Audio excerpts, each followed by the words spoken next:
Dopo 6 anni al comando del nucleo operativo e radiomobile dei Carabinieri di Treviso, il tenente Caminiti lascia la Marca per andare a Venezia, dove assumerà un incarico nuovo. Ora mi attende questo nuovo incarico a Venezia, per me molto gratificante.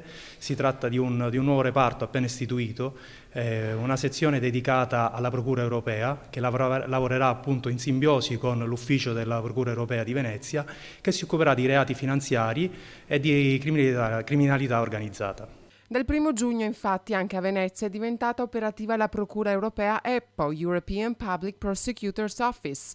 Il reparto, appena istituito, lavorerà in simbiosi con l'ufficio veneziano della Procura Europea e si occuperà di reati nazionali e transfrontalieri in danno dell'Unione Europea. In questo periodo in cui si parla spesso di fondi destinati dell'Unione Europea destinati allo Stato italiano per Recovery Fund e il PIF, appunto porteranno notevole lavoro. Nell'arco di questi 6 anni ha condotto rilevanti attività investigative di contrasto della criminalità comune e dello spaccio di stupefacenti, tra le quali quelle per l'omicidio di Fontane, in cui perse la vita Igor Ojavuno, assicurando il responsabile del delitto alla giustizia e smantellando un'organizzazione dedita allo sfruttamento della prostituzione che reclutava minorenni oltre confine.